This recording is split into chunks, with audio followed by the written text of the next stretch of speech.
Please আমার কথাটা শুনুন স্যার। কি হয়েছে কি? স্যার ওরা দুজন হাজবেন্ড ওয়াইফ, আর ওদের বিয়ের ছবিও আছে আমার কাছে স্যার। এই দেখুন, আর এই দেখুন ম্যারেজ সার্টিফিকেট, তনু সিং আর বীর সিং। তাহলে এই মেয়েটা ওর বউ বলে কেন পরিচয় দিচ্ছে? এসব হচ্ছে নাকি এখানে? উনি এক কথা বলছেন, তুমি অন্য কথা। স্যার উনি তনু সিং এর বোন স্যার। স্যার আই থিঙ্ক তাড়াহুড়োতে উল্টোপাল্টা বলে ফেলেছে, তাই না? তুমি বাইরে গিয়ে ওয়েট করো, আমি আসছি। স্যার সত্যি বলছি স্যার, ওরা দুজন হাজব্যান্ড ওয়াইফ স্যার। স্যার দেখুন না প্রুফ স্যার, প্লিজ ওদেরকে ছেড়ে দিন। যদি হাজবেন্ড ওয়াইফ হন, ওই লজিকই করছিলেন। স্যার ওরা বাড়ি থেকে ঝগড়া করে বেরিয়ে গেছিল, তেমন কোনো টাকা পয়সাও ছিল না। স্যার প্লিজ স্যার, আমি রিকোয়েস্ট করছি স্যার, প্লিজ ওদেরকে ছেড়ে দিন স্যার, ওরা সত্যি হাজব্যান্ড ওয়াইফ স্যার। ঠিক আছে ঠিক আছে, আচ্ছা শোনো, হ্যাঁ স্যার, ছেড়ে দাও দুজনকে। ঠিক আছে চলো। Thank you so much.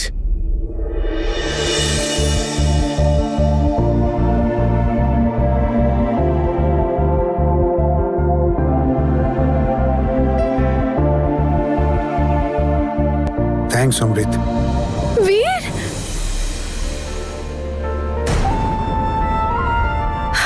যাক বাবা তুমি একদম ঠিক আছো।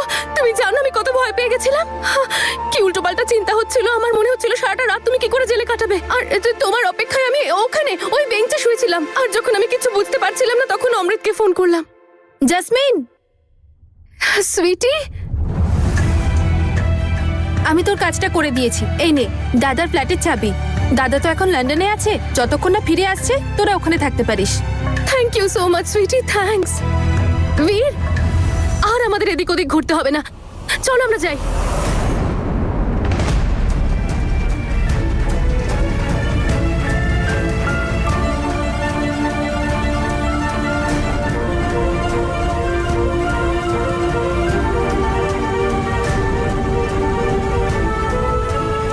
না জেসমিন, ওখানে যেতে পারবো না।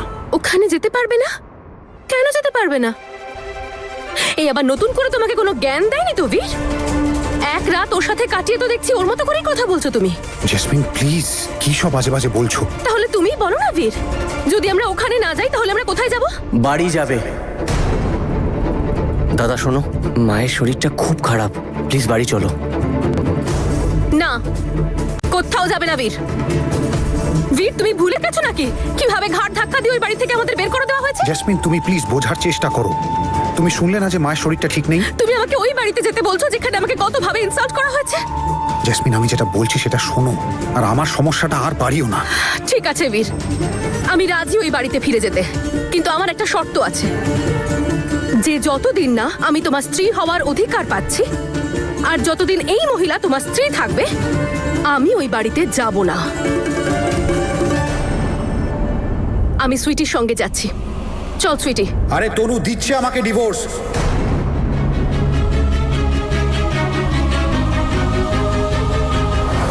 ঠিক বলেছ তুমি বীর, যতক্ষণ আমি তোমার স্ত্রী, সিং পরিবারের বউ, ততদিন বাবা আমার উপর অধিকার দেখাবে। কিন্তু যদি আমি তোমায় ডিভোর্স দিয়ে দিই, সেই অধিকার থাকবে না।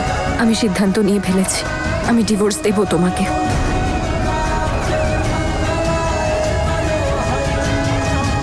আর বাবাকে এটা বলে দেব যে আমি লাইফে মুভ অন করতে চাই।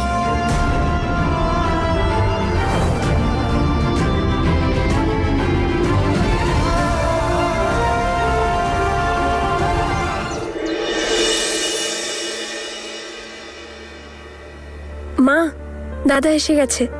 বৌদি দাদাকে ফিরিয়ে নিয়ে এসেছে। মিলে এসে গেছে।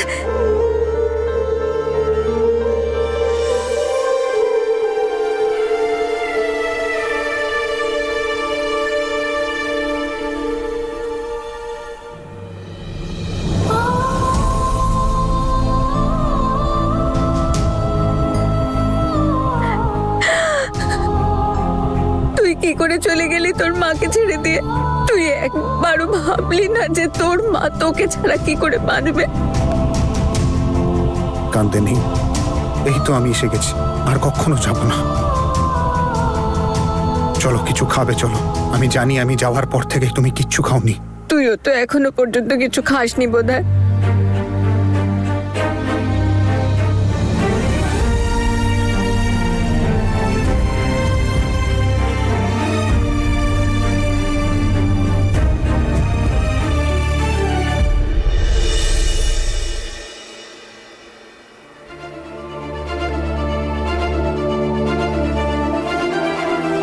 এই মেয়েটার সাথে প্রথমবার বাড়ির বাইরে থাকলি আর সোজা জেলে।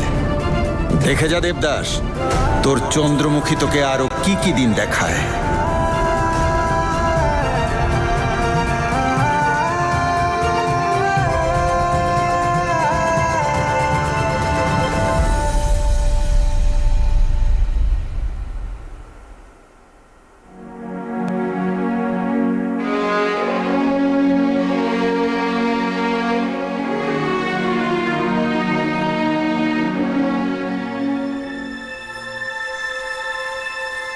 বাবার তোমার উপর অধিকার ততদিন যতদিন তুমি আমার স্ত্রী। উনি তোমায় আটকাতে পারেন, কিন্তু তুমি যদি আমার স্ত্রী না থাকো তাহলে আমার বাবার অধিকারও থাকবে না।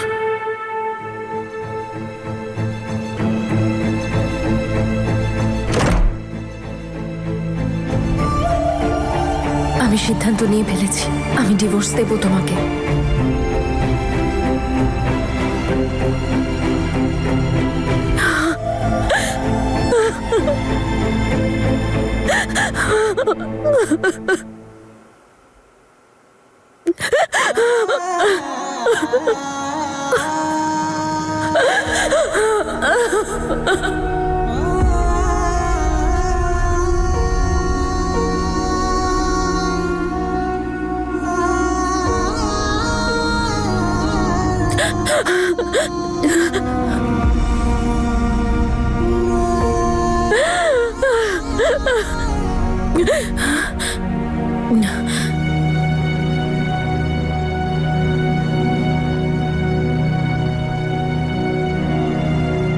হ্যালো, বুঝো, আমার একটা হেল্প চাই।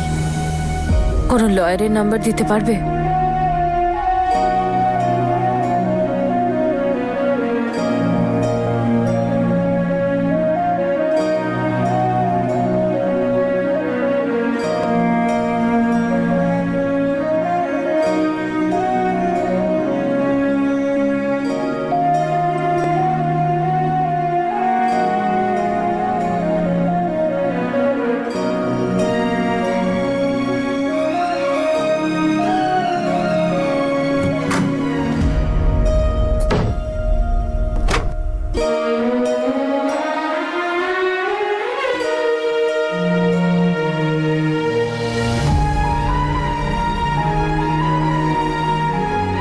আমি তো নুডলসই বানাতে যাচ্ছিলাম এখন। আজ পর্যন্ত গ্যাস জ্বালিয়েছো কখনো? নুডলস বানাতে যাচ্ছি। ও হ্যালো ম্যাডাম। খাও।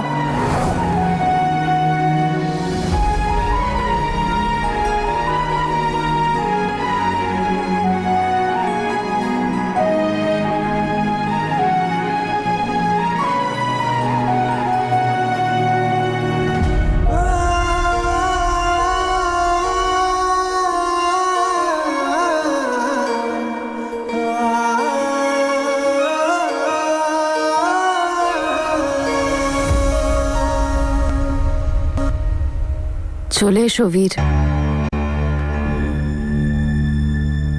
বসে পড়ো। আমি কিছু মনে করব না। ইনফ্যাক্ট আমি ভাবছিলাম তোমার হয়তো খিদে পেয়েছে। দেখেছিলাম আমি তুমি ঠিকমতো খাবারও খাওনি।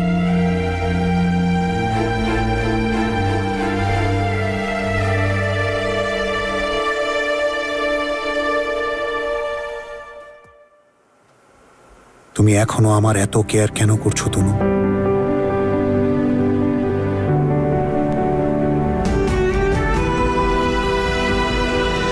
নুডলস